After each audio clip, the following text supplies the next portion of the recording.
Hello? Oh, that's better. Hello, my name's Rob Edwards and this is my YouTube channel. And I apologise for that gag. And welcome back. This is my discussion about Series 12, Episode 7 of Doctor Who, Can You Hear Me? And that was the episode title, but anyway, never mind. I'm going to give my overall sense of the episode, the things which worked for me and the things which didn't quite land. And this was a bit of a strange episode for me. I've actually done something which I haven't done so far this season, which is to watch it a second time before recording my review. Because the first time I watched this episode, there were a lot of really strong elements to it, which I genuinely enjoyed.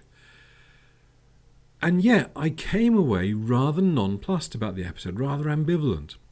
And I couldn't quite work out what it was which hadn't really worked for me.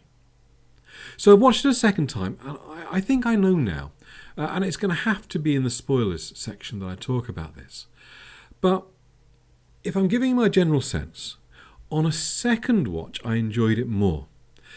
So I think it is a good episode, but I think it really missed being a great episode. Because there were things in here, a lot of things in here, which I genuinely thought were great. And that's kind of disappointing.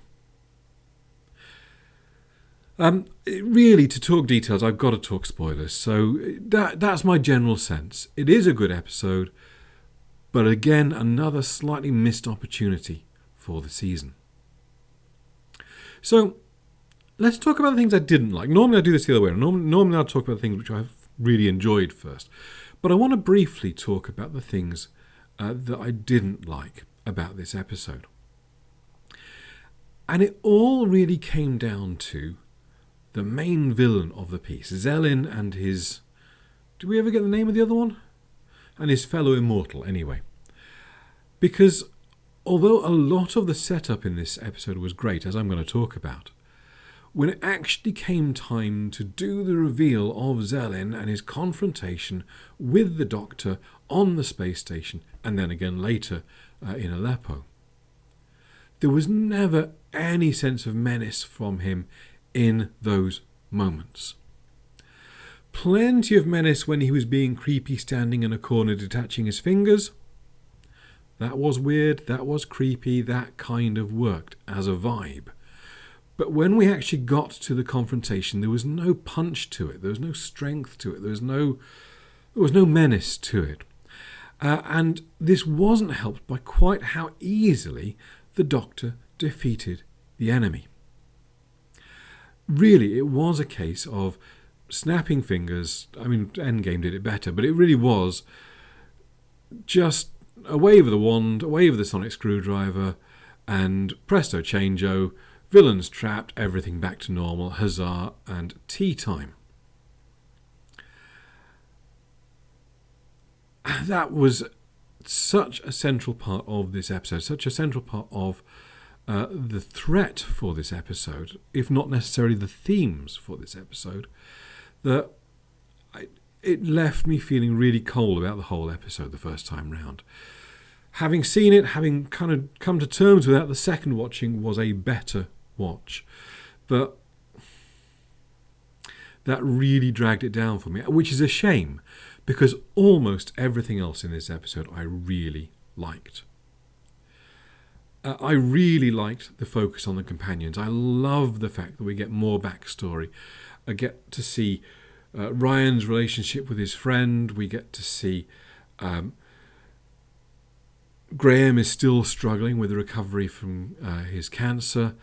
And we finally get something approaching a backstory for Yaz, which gave her some character, something to relate to. And this is by far the best episode of Yaz that we've had across 2 whole seasons now. I really, really appreciated it. I really enjoyed that element. I was initially rather confused about that element because I was sort of I didn't recognise her sister Sonia in the dreamscape because she was, the first time certainly, when she was dressed in a sort of more of a suit kind of thing. I didn't recognise it as Sonia, and I sort of thought we were getting a kind of a Yaz trap between a young version of her and an old version of her. because the police officer looked a little bit like an older Yaz. So that did confuse me. Once I knew what was going on, I saw what it was about, I was really strong. And actually, there's nothing wrong with it being a bit confusing. It was a dream. So, I give it a pass for that. I quite liked the Doctor in this episode. Again, apart from the moment of her sonic screwdriver leaping from her pocket to her hand, no, doesn't work. That's not Doctor Who. She hasn't got the Force. She hasn't got telekinesis. And physics don't work like that. That really bugged me. But, whatever. That wasn't what was wrong with the episode. That was just a moment which I didn't like. So, am I talking good things or bad things? I've forgotten. So, the bad things were the lack of threat, but the good things, lots of focus on the companions. The Doctor was great. I thought the Aleppo setting was really interesting. It's not a thing that I knew very much about. This idea that, earlier hospitals in Syria were really attentive to people's mental health needs, I thought was fascinating. I would have loved to have seen an awful lot more about that. I would have really appreciated an episode set in Aleppo, I'll be honest. In fact, I would think this would make an excellent Big Finish episode of wandering around the hospital, finding out something weird going on, trying to find a solution and addressing the themes through that. I thought the Aleppo stuff was fantastic, which is why it's weird when I think about what I would change about this episode. The first thing I would do would be drop everything from Aleppo. No matter how much I enjoyed the Aleppo stuff, I'm saying Aleppo far too much. Aleppo. Aleppo. No, I would drop it. I would drop it because that would give us an extra 5 minutes or more maybe to spend a bit more time focusing on the villain, making the solution to the villain, the resolution to fixing the problem, be a little bit more of a challenge, a little bit more of a threat. Because I wouldn't want to lose anything about the companions this time. I love that stuff. So I'm afraid, Tahira, much as I enjoyed you and your story, the thing that I would cut from this episode would be you.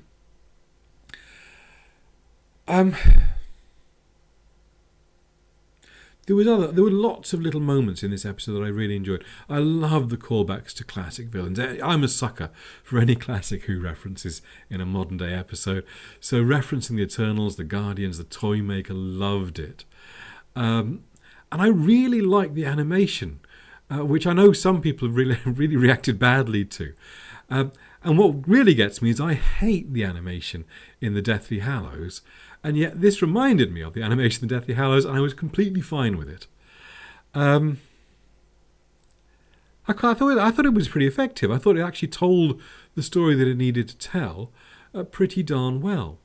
Although I actually think it was not 100% well written, given who was saying it. It was backstory delivered by the, I think, unnamed female immortal. And her line, "they're so-called gods," was really weird in that moment, because actually, I mean, they pretty clearly were taking on the mantle of God, so why would she refer to herself as a so-called god? That was a bit weird. I'm not focusing on that, though, because the animation as a whole, apart from that really weird moment, genuinely worked for me. So, what did I think of this episode overall? I am delighted to say that I am not spending my time talking about all the whys. Last week I went on the whole why rant for Praxeus. I don't have a similar rant for Can You Hear Me? I've got a couple. Why fingers? Why that end of the finger? I just shouldn't... It doesn't matter. Why... I'm just amusing myself today. I do apologise. That's probably my only... Why was the Doctor so easily taken in by the idea that the woman in the prison was someone to be saved?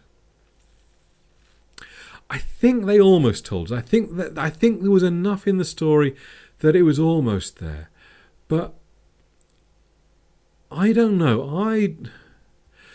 Particularly because the scenario reminded me so much of the Satan Pit, with, an impossible astronomical event holding an ancient evil in place,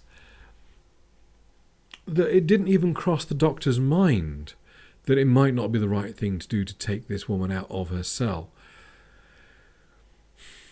Yeah, that's my other why, but that's the only two really, and that is a much better written story than Praxeus. And there was actually something which was really interesting right towards the end, which is clearly signposting towards the departure of one or more companions in the not too distant future. And it was really interesting to see a callback, and I'm going to mention it again, a callback to Orphan 55. Because when Ryan is seeing the dream of sort of the future with Tebow in the flaming earth, and we catch sight of the dregs, I said in Orphan 55, well, the only way to fix the possibility of the Earth becoming Orphan 55 was for someone who knew that future to change it. And I said the companions aren't going to go off and become ecological warriors. But I'm actually thinking that might be what's about to happen with Ryan. And particularly his involvement with the stuff in Praxeus, and the fact that the nightmares that he had about the future involve the dreg and a burning Earth. I actually think we might be getting a departure from Ryan to go work on that. And that would actually, in a very tiny and not sufficiently significant way, redeem Orphan 55 a little bit. It's still a terrible episode, but actually that would be really interesting. Strange note to end on. But I think that is everything I've got to say about this episode. As I said in my overall thing, there was stuff in here that I loved. I genuinely did. But the episode as a whole just didn't pull it together for me. And the resolution of the villain part of the plot line, which I know wasn't the whole thing with this episode was the theme, but the resolution of the villain, no, didn't work for me, and therefore the episode couldn't really work for me. 3 episodes left, Frankenstein, and then the 2-parter to end with. Yeah. I'll see you next week. If you want to get more from me about Doctor Who, Box here, writing about me, Box here, I'll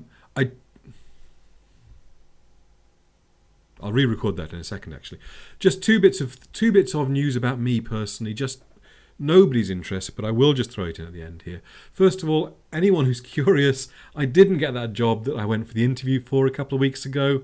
That was disappointing. But excitement in life at the moment.